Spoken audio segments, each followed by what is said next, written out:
Hello, ladies and gentlemen. Welcome back to Power Vacuum. I'm your host, Belmont, and it seems Nintendo is trying to speed run their way to being the most evil video game corporation in current history.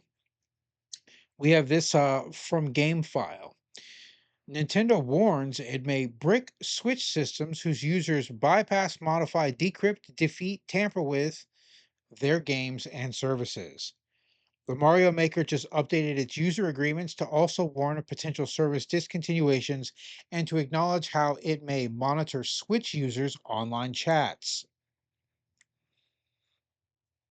Uh, One, I think the monitoring online chats, before I get into this article, haven't read it yet, is that they're trying to create their own Discord chat system, in which case they would need to monitor it to make sure it stays kid friendly because let's be honest, Discord is not kid friendly. Where are we at? The email hit my inbox at 11:39 p.m. Not quite my favorite time for reading things that could use a magnifying glass.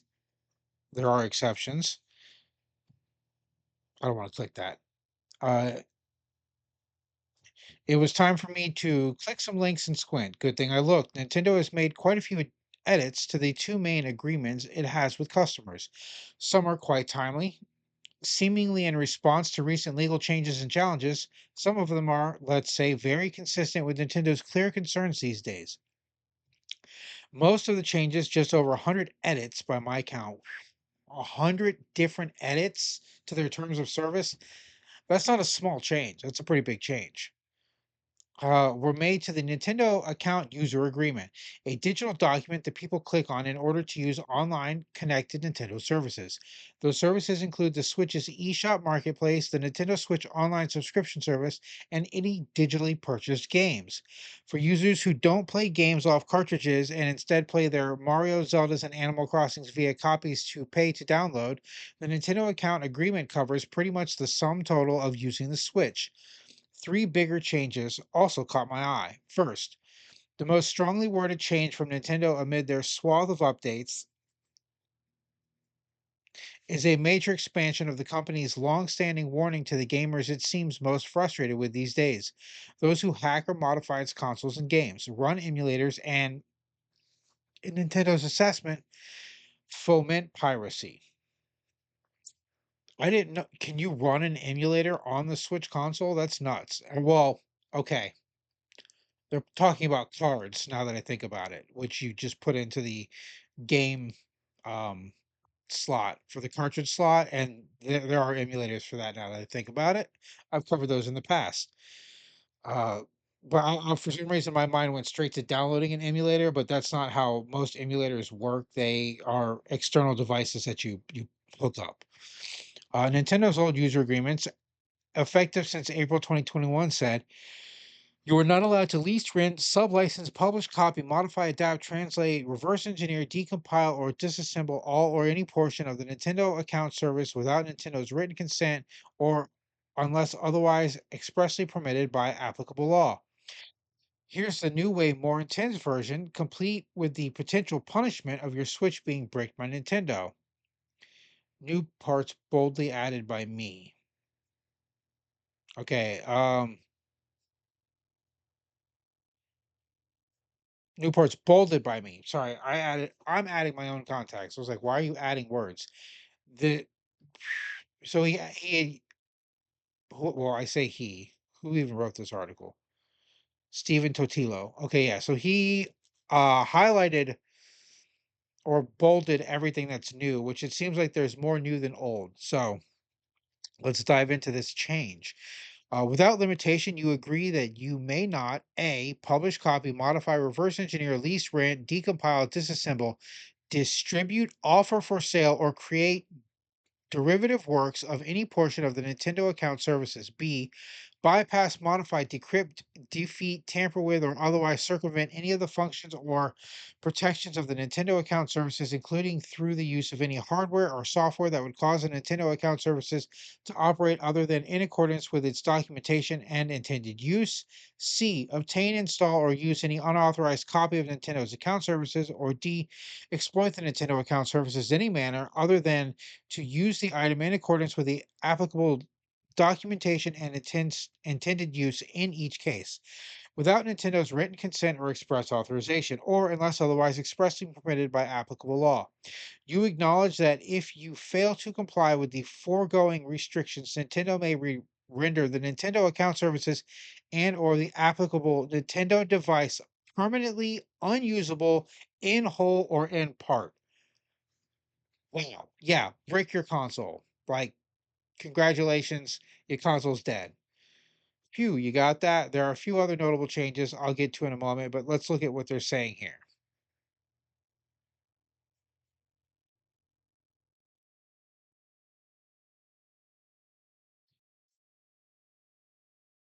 Uh, no. Is that it? I have to subscribe to keep reading. All right. Well, looks like we're gonna go to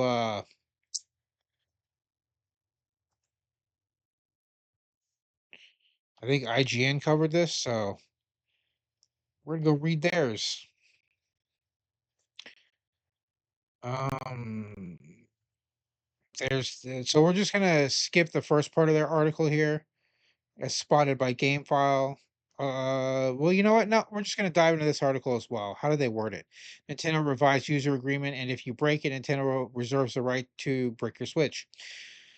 Nintendo has tightened its user agreement, revising the terms and conditions with a tougher stance on players who hack their Switch console, run emulators, or any other such unauthorized device. As spotted by GameFile, emails have gone out to players confirming the company has updated their agreement, yada yada yada. Until May 6th, players agreed that they are not allowed to lease rent. Yep. Okay, so May 6th was when the email officially went out. So it took them a day or two to read it because I think this article came out yesterday. When did they publish this? Yesterday, yeah. So that's the agreement we just read. As pointed out by Nintendo Life, this is different against the UK, with players agreeing that.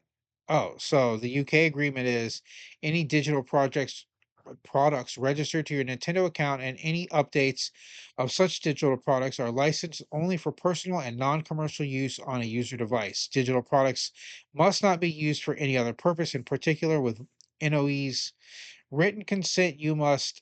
Either lease you must neither lease nor rent digital products, nor sublicense, publish, copy, modify, adapt, translate, reverse engineer. Hold on, translate? Do they mean to a different coding language, or do they mean like literally translate? Because it seems kind of ridiculous to say that you can't switch this over to like Romansh or something. All right, well, we'll keep going. Reverse engineer, decompile, or disassemble any portion of the digital products other than as expressly permitted by applicable law. Such unauthorized use of the digital products may result in the digital product becoming unusable. So, if you're in the UK, they're not going to break your console, just they're going to void the game or make the game where it doesn't work or the digital product. That's weird that Nintendo of America versus the UK has those very, very distinct differences. While Nintendo hasn't clarified what unusable means, okay, listen, IGN, they don't need to clarify what unusable means because it literally means unusable, cannot be used. Its normal function is no longer available. That's what unusable means. I, what clarification are you looking for? Exactly. The wording suggests Nintendo now reserves the right to break your console if it thinks you've broken its rules. Change to the privacy policy now also stress the Nintendo may listen to Switch users' online chats in order to support a safe and family-friendly online environment and to detect violations of the Nintendo account agreement and other harmful illegal interactions. Again, I don't know if Nintendo is going to be listening to every chat because that may be illegal, but if you're using their version of Discord that they're planning on setting up, they absolutely are going to have a clause in the terms of service that say that you give them permission to do that. The changes likely reflect some Nintendo's recent frustrations, such as its high profile piracy cases, as well as next month's launch on the highly anticipated Nintendo Switch 2, which is set to debut in June 5th. I do believe they lost their piracy case. Video game piracy enters new eras, Japan. Oh, well, I'll save that for another video. That seems interesting. When was that written? In January. How did I miss this? Japan's arresting pirates now? Um Highly anticipated Switch 2, which is set to debut on June 5th. Nintendo Switch 2 pre-orders went live on April 24th, with the price still fixed at 40 excuse me, at 449.99, and they went about as well as you'd expect. Meanwhile, Nintendo, yeah, it sold out in 10 hours. Some people are like, "Oh, it sold out in the first 30 minutes." And while that was true for GameStop and Best Buy and Target, Nintendo Direct themselves didn't sell out until I believe 10 hours into the pre-orders because there were just tons of people that didn't think you could buy it straight from Nintendo. Which is yes, you can buy the consoles straight from the companies that make them. I bought an Xbox, what was it? The Xbox One Elite console was sold out everywhere except in the Xbox store, which you just have to wait for it to get shipped to you, which it took them 2 days. 2 days for Microsoft to ship me my console, and it was well worth it because I digress. We're talking about Nintendo. Just you can buy consoles directly from the manufacturer. I don't know why people don't think about that, but a lot of people just doesn't occur to them. Nintendo has issued a warning to U.S. customers who applied for a Switch 2 pre-order from the My Nintendo store, saying release date delivery is not guaranteed due to very high demand. Check out IGN Switch. No, I don't care about that. Yeah, I had a friend who pre-ordered too because he was pretty sure one of them might get canceled. But he's like, well, if one gets canceled, then I still have my one Switch, and if I get two, then I've got a gift for somebody because he's the kind of guy that, I mean, he gives shit away all the time. I keep telling him not to, but he just does it. He gave me a GameCube when I told him I'd never owned one. He was like, "Oh, here's a GameCube and Tales of Symphonia." And I was like, I don't want it." He's like, "Take it, or I'm throwing it away." And then my other friend was like, "He will too. He'll literally smash it with a hammer and throw it in the trash just to prove a point." I was like, "Fine, I'll take the GameCube." Which I'm very grateful for. It was great. Tales of Symphonia was an awesome game. I never played it. Uh, well worth it. Get a GameCube and play it if you haven't. It's definitely an RPG that's worth your time. But yeah, there you go. Nintendo trying to really speed run their way to the top of evil video game corporation. And I wonder if this has anything to do with the fact that they're like Nintendo of America, was it the president is now Bowser? Not a joke, that's his name.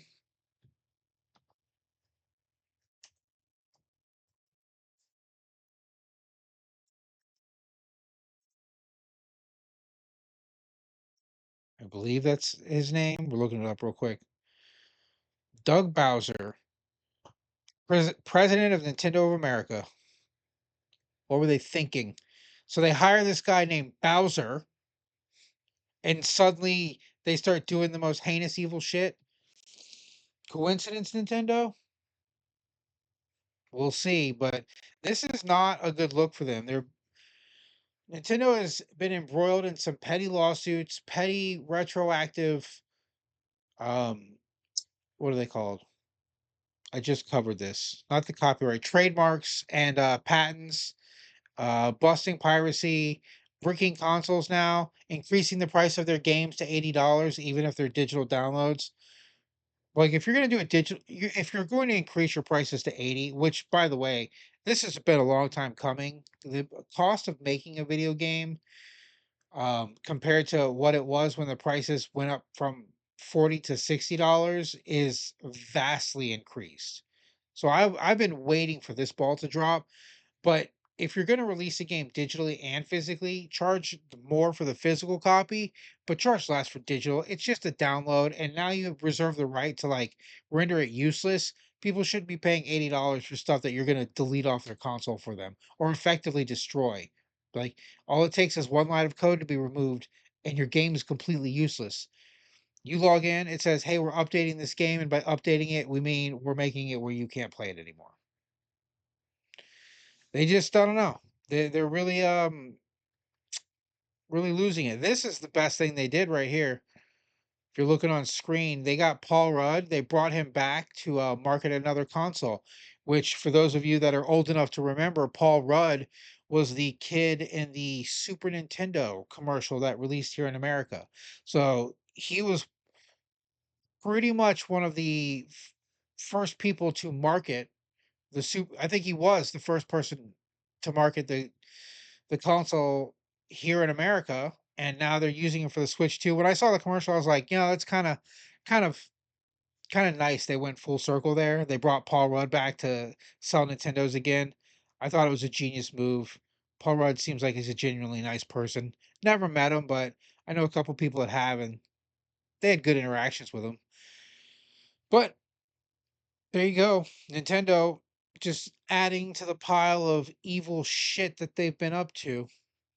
Don't know what happened to this company. They used to be considered the greatest company, if not one of the greatest themselves. But that's all I have for this story.